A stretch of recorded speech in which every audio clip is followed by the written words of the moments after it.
अ, सर्वांना नमस्कार। मी ॲडव्होकेट प्राध्यापक बालुश्रा माने। शिक्षण सेवकांचा लढा अगदी महिन्यानी महिने चालू आहे, कारण शिक्षण सेवक हे रद्द व्हायला हवं।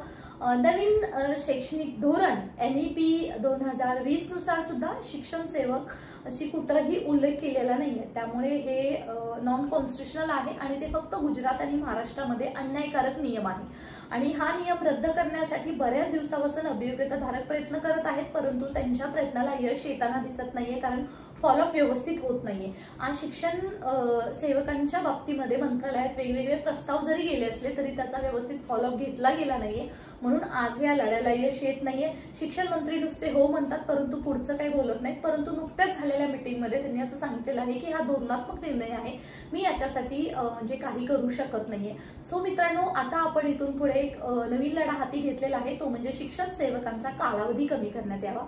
कारण मित्रांनो, ऑलरेडी शिक्षण सेवकांनी 3 वर्षाचं कॉन्ट्रॅक्ट साइन केलेलं आहे आणि त्यांनी ते ऍडमिट केलेलं आहे की आम्ही शिक्षण सेवक म्हणून काम करण्यासाठी म्हणजे रेडी आहोत आणि अशा प्रकारचा अपॉइंटमेंट लेटर सुद्धा त्यांना मिळालेलं आहे। त्यामुळे जरी शिक्षण सेवक रद्द झालं, जे ऑलरेडी शिक्षण सेवक म्हणून लागलेले आहेत त्यांना हे कितपत ऍप्लिकेबल होईल या संदर्भात जेव्हा मी वकील टीमशी बोललेली आहे तेव्हा त्यांनी सांगितलेलं आहे की त्यांना हे लागू होणार नाही। त्यामुळे शिक्षण सेवक रद्द करण्यापेक्षा शिक्षण सेवकांचा जर कालावधी रद्द केला किंवा त्याचबरोबर जरी मानधन वाढलं तरी आम्ही याच्यामध्ये म्हणजे नक्कीच पॉझिटिव्ह आहोत असं बऱ्याच शिक्षण सेवकाचं म्हणणं आहे। म्हणूनच आपण हा लढा पुन्हा एकदा तेवढ्या ताकदीनं उचलत आहोत, उभा करत आहोत। येणाऱ्या काळामध्ये मुंबई आझाद मैदान येथे या संदर्भात आंदोलन सुद्धा आपण छेडणार आहोत आणि यासाठी जास्तीत जास्त लोकांपर्यंत हा व्हिडिओ पोहोचवा, कारण शिक्षण सेवक हे जवळपास राज्यामध्ये 10 ते 15,000 आहेत आणि जरी आंदोलनामध्ये प्रत्यक्ष कंटिन्यू 8 दिवस यामध्ये सहभागी होणं शक्य नसलं तरी सुद्धा 1-2 दिवस तुमच्या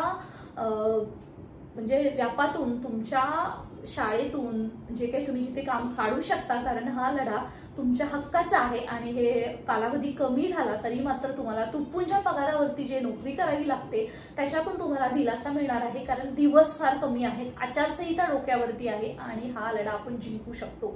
मित्रांनो, शिक्षण सेवक रद्द करा या संदर्भात तुम्ही वेगवेगळ्या आमदार खासदारांना ऑलरेडी लेटर्स दिलेले आहेत, त्यांच्याकडून लेटर्स घेतलेली आहेत, परंतु ती व्यवस्थित फॉलोअप करून तुम्ही मंत्रालयात शिक्षण मंत्र्यांकडे पोहोचवलेली नाहीत, मुख्यमंत्र्यांकडे पोहोचवलेले आहेत, म्हणून अजूनपर्यंत त्याच्यावरती कोणती एखादी साधी बैठक सुद्धा लागलेली नाहीये।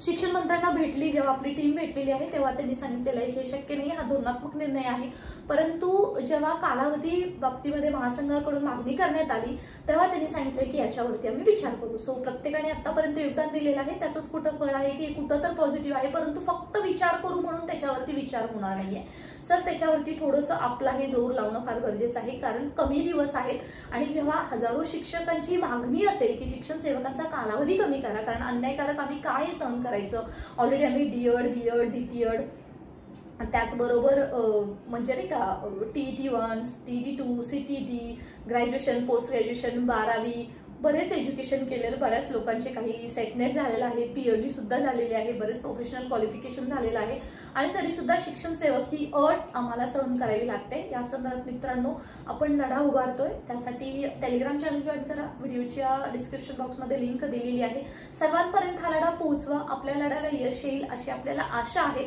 कारण आता याच्यासाठी आपण सर्वच आमदार खासदार यांच्या माध्यमातून शिक्षण मंत्री त्याचबरोबर मुख्यमंत्र्यांची एखादी बैठक कशी लागेल याच्यासाठी सुद्धा प्रयत्न करणार आहोत, त्याचबरोबर मुख्यमंत्र्यांना सुद्धा भेटणार आहोत, परंतु यासाठी तुमच्या सर्वांच्या सहकार्याची गरज आहे, तर हा कालावधी कमी होऊ शकतो, कारण दिवस फार कमी आहेत, आचारसंहिता कधीही लागू शकते आणि त्याच्या अगोदर जर व्यवस्थित फॉलोअप केला तर मात्र आपण हा लढा जिंकू शकतो।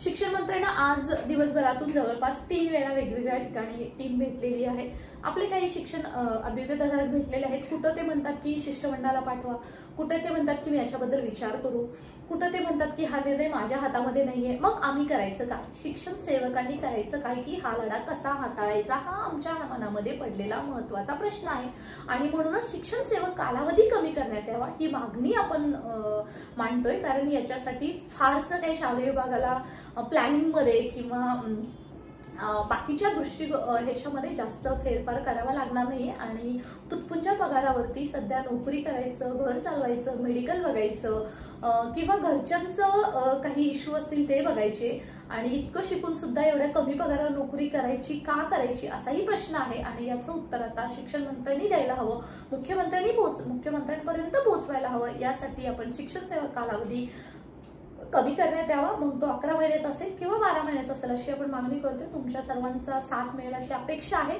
आपण सर्वांनी जर हा लढा लढलो तर मात्र नक्कीच जिंकू. जरी तुम्ही शिक्षण सेवक म्हणून लागले नसाल तरी सुद्धा ही तुमच्या येणाऱ्या काळामध्ये हक्काची लढाई असणार आहे, अस्तित्वाची लढाई असणार आहे. त्यामुळे सर्वांनी या लढ्यामध्ये जर सहभागी दिलं तर आपण हा लढा नक्की जिंकू शकतो. So stay connected. Thanks for watching. Join Telegram channel. सर्वांपर्यंत हा व्हिडिओ पोहोचवा जेणेकरून हा जो आपण प्रॉपर फॉलोअप घेतोय, व्यवस्थित टीमचं नियोजन करून हा फॉलोअप घेतोय, याचा रिझल्ट तुम्हाला उद्या दिसणारच आहेत. आणि जरी याच्यातून 99.9% याच्यातून रिझल्ट आपल्याला भेटेल, परंतु जर नाही आहे तर मग येणाऱ्या काळामध्ये आपण कोर्टात या संदर्भात याचिका सुद्धा टाकणार आहोत. So be ready for everything. आणि मला असं वाटतं हक्काच्या लढाईत आमंत्रण द्यायला नको. सो तुम्हाला स्वतःच्या अस्तित्वात लढाईमध्ये सक्रिय सहभागी व्हा एवढ्याच अपेक्षा असावं.